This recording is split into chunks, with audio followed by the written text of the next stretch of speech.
Udah lama banget channel ini nggak ngupload video dan mari kita mulai awal yang baru dari channel ini dengan satu kabar buruk. Jadi kabar buruknya adalah project game kita yang sebelumnya, game RPG pixelated yang belum kita kasih nama, itu di-cancel atau dibatalkan. Kenapa?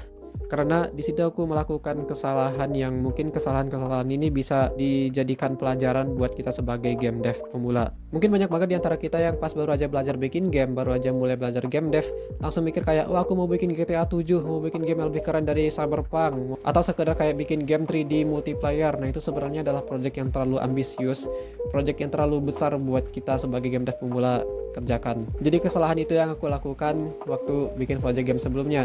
Aku ngerasa karena aku udah punya basic coding sebelumnya, aku udah bisa beberapa bahasa pemrograman, bahkan udah bisa bikin website HTML, CSS, JavaScript menggunakan beberapa library React.js, Tailwind. Jadinya aku ngerasa kayak mungkin bikin game di game engine bukanlah hal yang sulit buatku. Jadinya aku langsung berencana buat bikin project yang terlalu besar ini, yaitu bikin game Relic Soul punya Jepang Vinco tapi lebih bagus. Dari situ aja mungkin udah nggak masuk akal gitu, game dev pemula pengen bikin game yang lebih bagus daripada game dev yang udah besar. Sebagai game dev pemula harusnya kita mulai dari project yang simpel dulu. Misal kayak membuat ulang mekanik game yang udah ada, kayak bikin gerakan Mario, bikin mekanik di game Flappy Bird dan lain-lain. Dan kesalahan ini adalah kesalahan yang berbahaya buat kita sebagai game dev, karena dengan mengerjakan project yang terlalu besar buat kita itu bakal membuat kita ngerasa kayak bikin game itu adalah hal yang sulit, jadinya kita nyerah dan berhenti untuk waktu yang lama.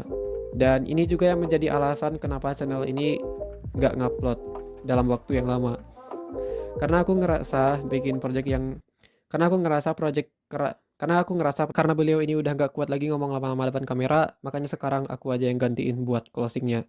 Sebenarnya masih banyak kesalahan-kesalahan lain yang mau disampaikan oleh beliau ini, tapi karena udah nggak kuat, jadi kita tutup sampai di sini. Sekian video kali ini.